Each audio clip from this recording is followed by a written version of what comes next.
നമുക്കിടയിൽ യുവാക്കൾക്കിടയിലും യുവതികൾക്കിടയിലും അല്ലെങ്കിൽ മധ്യവയസ്കർക്കിടയിലും ഒക്കെ ഉണ്ടാകുന്ന പ്രധാന പ്രശ്നങ്ങൾ എന്ന് പറഞ്ഞാൽ ഗ്യാസിൻ്റെ പ്രോബ്ലം എന്ന് പറയും. അത് പല തരത്തിലാണ് നമുക്ക് പലരിലും എഫക്റ്റ് ആകുന്നത്. ചിലർക്ക് ഏമ്പക്കത്തിൽ കൂടി അത് എഫക്റ്റ് ആവും, അതല്ലെങ്കിൽ ചിലർക്ക് കീഴ്ശ്വാസം വഴിയാവും. അതല്ല, ഇത് എങ്ങോട്ടും ഗ്യാസ് പോകാതെ ശരീരത്തിൽ കെട്ടി നിൽക്കുന്ന ഒരു പ്രശ്നവും നമുക്കുണ്ടാകും. അപ്പോൾ അങ്ങനെയൊക്കെ ഉണ്ടാകുന്ന സമയത്താണ് ചില നെഞ്ചിൻ്റെ പോർഷനിലൊക്കെ നമുക്ക് വേദന ഉണ്ടാകുകയും അത് ഹാർട്ട് അറ്റാക്ക് ആണോ എന്ന് സംശയിച്ച് നമ്മളെല്ലാം പലരും ഹോസ്പിറ്റലിൽ പോകാറുണ്ട്. ഹോസ്പിറ്റലിൽ അവർ പോയി ECG ഒക്കെ എടുത്തു കഴിയുമ്പോൾ മനസ്സിലാണ് അത് ഗ്യാസിൻ്റെ ആണ്, അതല്ലാതെ നിങ്ങൾക്ക് ഹാർട്ട് അറ്റാക്ക് ഒന്നും ഉണ്ടായതല്ല എന്ന് നമുക്ക് ആ സമയത്താണ് മനസ്സിലാകുന്നത്. പക്ഷേ ഇത് എങ്ങനെയാണ് എന്നുള്ള കാര്യം നമുക്ക് അറിയത്തില്ലാത്തതുകൊണ്ടാണ് എല്ലാവരും ഹോസ്പിറ്റലിൽ പോകുന്നത്. അത് നല്ല കാര്യം തന്നെയാണ്. നമ്മുടെ ശരീരത്തിൽ ഈ ഗ്യാസ് ഫോം ചെയ്യുന്നത് പലതരത്തിലുള്ള ദൂഷ്യമാണ് നമുക്കുണ്ടാകുന്നത്. ഈ ഇടയ്ക്കൊക്കെ ചെറുതായിട്ടൊക്കെ ഉണ്ടെങ്കിലും അത് അത്രയും പ്രശ്നമല്ല. പക്ഷേ അതിൽ കണ്ടിന്യൂസ് ആയിട്ട് ഒരുപാട് നമുക്ക് നിയന്ത്രിക്കാൻ പറ്റാത്ത രീതിയിൽ വന്നു കഴിഞ്ഞാൽ അത് പല രീതിയിൽ നമ്മളെ എഫക്റ്റ് ചെയ്യും.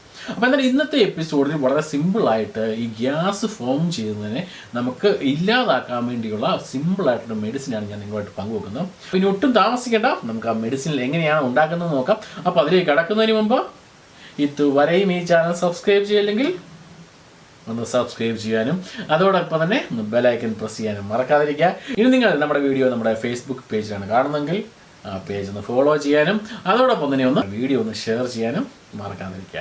So let's start the video.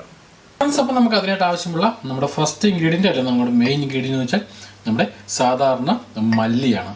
ഈ സാധാരണ ഈ മല്ലി നമുക്ക് ഏകദേശം ഒരു 1-1.5 സ്പൂണോളം നമുക്ക് എടുക്കാം. സാധാരണ മല്ലി നമ്മുടെ എല്ലാവരുടെയും വീടുകളിലുള്ള സാധനമാണ് ഈ മല്ലി. അപ്പോൾ നമുക്ക് ഇതെടുക്കാം. അതിനുശേഷം വേണ്ട രണ്ടാമത്തെ ഇൻഗ്രീഡിയൻ്റ് എന്ന് വെച്ചാൽ ഇത് നമ്മുടെ എല്ലാവരുടെ വീട്ടിലുള്ള സാധനമാണ്, സാധാരണ നമ്മുടെ ജീരകം.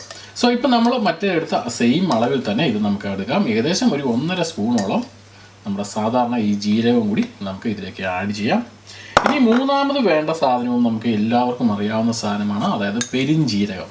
നമ്മുടെ വയറിനൊക്കെ ഏറ്റവും ഉത്തമമായ ഒരു കാര്യമാണ് ഈ പെരിഞ്ജീരകം എന്ന്. അപ്പം നമുക്ക് ഈ പെരിഞ്ജീരകം ഇതുപോലെ തന്നെ ഏകദേശം ഒരു 1.5 സ്പൂൺ മാത്രം എടുക്കാം. ഇതെല്ലാം ഏകദേശം സെയിം അളവ് തന്നെ എടുക്കാൻ പ്രത്യേകം ശ്രദ്ധിക്കുക. ഇനി വേണ്ട നെക്സ്റ്റ് ഇൻഗ്രീഡിയൻറ്റ് സാധാരണ നമ്മുടെ കുരുമുളകാണ്. ഡ്രൈ ആയിരിക്കുന്ന കുരുമുളക് എടുക്കുക. പച്ച കുരുമുളക് ഇതിന് ഒരു കാരണവശാലും ഉപയോഗിക്കാൻ പാടില്ല. ഡ്രൈ കുരുമുളക് മാത്രം എടുക്കുക. അതുകൂടി ഇതിലേക്ക് ആഡ് ചെയ്യാം.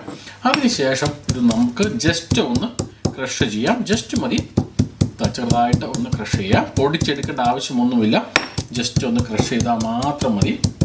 അപ്പോൾ ജസ്റ്റ് ഒന്ന് ക്രഷ് ചെയ്ത ശേഷം നമുക്ക് അതിലേക്ക് ആഡ് ചെയ്യേണ്ട ഒരു ഇൻഗ്രീഡിയൻ്റ് ആണ് സാധാരണ നമ്മുടെ ഇഞ്ചി. നമ്മുടെ എല്ലാവരുടെയും വീട്ടിലുള്ള ഇഞ്ചി തൊലിയൊക്കെ കളഞ്ഞ് ഇതുപോലെ ചെറിയ പീസാക്കി അതുകൂടി ആഡ് ചെയ്യാം. അതിനുശേഷം ഒന്നുകൂടി ഒന്ന് ക്രഷ് ചെയ്തെടുക്കാം.